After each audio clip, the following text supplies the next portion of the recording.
আর বন্ধুরা, কেয়া কিচেনে আপনাদের স্বাগত জানাই। আজকে চলে এসেছি একটা নতুন রেসিপি নিয়ে। আজকের হলো পটলের একটা অন্যরকম রেসিপি। তো আপনারা দেখতে থাকুন, আপনাদের নিশ্চয়ই ভালো লাগবে। আর আমি পটলের খোলাগুলো ভালোভাবে ছাড়িয়ে নেব। আমি এখানে 4টের মতো পটল নিয়েছি। খোলাগুলো ছাড়িয়ে ভালোভাবে স্লাইস করে নেব। এই দেখুন, পটলটা আমি ভালোভাবে স্লাইস করে নিয়েছি দেখুন। আর এর দানাগুলো আমি সব ফেলে দিয়েছি।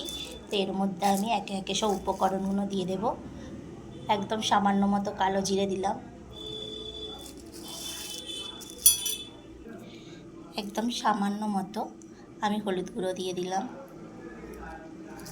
এখানে আমি অল্প পরিমাণে লঙ্কা গুঁড়ো দিয়ে দিলাম। এখানে আমি 2 চামচের মতো বেসন দিয়ে দিলাম।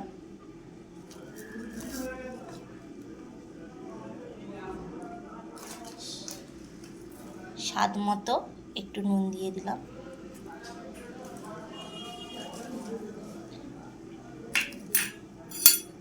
একটু আমি জিরে বেটেছিলাম অল্প পরিমাণে দিয়ে দিলাম। আর একদম সামান্য মতো আমি সাদা তেল দিয়ে দিলাম। দিয়ে ভালোভাবে এটাকে ম্যাগনেট করে নিতে হবে। এখানে আমি ম্যাগনেট করে নিয়েছি ভালোভাবে। তো এটা আমি 10 মিনিটের মতো রেখে দেব। তো 10 মিনিট হয়ে গেছে। তারপরে এবার কড়াইটা বসিয়ে দেবো। তো আমি এখানে কড়াইটা বসিয়ে দিয়েছি। কড়াইয়ের মধ্যে আমি এই ম্যাগনেট করা পটলটা আমি দিয়ে দেবো। তো আমি এখানে পটলটা দিয়ে দিয়েছি। তো দেওয়ার পরে আমি সামান্য মতো একটু সাদা তেল দিয়ে দিলাম। দিয়ে ভালোভাবে এটাকে আমি নাড়াচাড়া করে নেব। তো পটলটা ভালোভাবে আমি নাড়াচাড়া করে নিয়েছি। এবারে গ্যাসটা বন্ধ করে দেব। তো আমি এখানে একটা ডিশ নিয়েছি। ডিশের মধ্যে আমি অল্প করে সাদা তেল দিয়ে ভালোভাবে মাখিয়ে নেব। এবার এই ম্যাগনেটটা আমি ডিশের মধ্যে ঢেলে দেব। ডিশের মধ্যে ঢেলে দিয়ে এবার আমি সমান সমান করে দিয়েছি। হাতের তালু দিয়ে কিছুক্ষণের জন্য ঠান্ডা করে নেব। তো একদম দেখুন পুরো ঠান্ডা হয়ে গেছে আর একদম পুরো টাইট হয়ে গেছে। তো আমি এখানে একটা চামচের পিছন নিয়েছি। তো ভালোভাবে আমি চৌকো চৌকো করে কেটে নেব। তো সব কটা আমি ভালোভাবে কেটে নিয়েছি। দেখুন বন্ধুরা, এরকম করে পিস করে নিয়েছি। কি সুন্দর দেখুন, দেখুন সব কটা আমি ভালোভাবে পিস করে নিয়েছি। এবারে কড়াইটা বসিয়ে নেব। তো কড়াইটা আমি এখানে বসিয়ে দিচ্ছি। কড়াইয়ের মধ্যে আমি সাদা তেল দিয়ে দিলাম। দিয়ে তেলটা একটু গরম হোক। তো তেলটা ভালোভাবে গরম হয়ে গেছে। এবারে আমি এইগুলো সব কটা ভালোভাবে ভেজে নেব।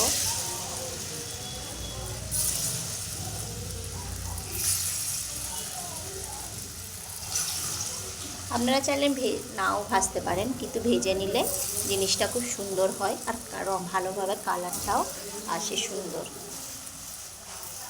দেখুন লাল লাল করে আমি সব কটা ভেজে নিয়ে এবার এই তেলের মধ্যে আমি একটা শুকনো লঙ্কা, একটা তেজপাতা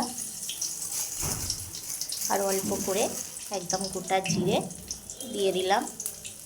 দিয়ে আমি একটা টমেটো কেটে ভালোভাবে রেখেছি দিয়ে দিলাম। টমেটোটা ভালোভাবে আগে ভেজে নিতে হবে।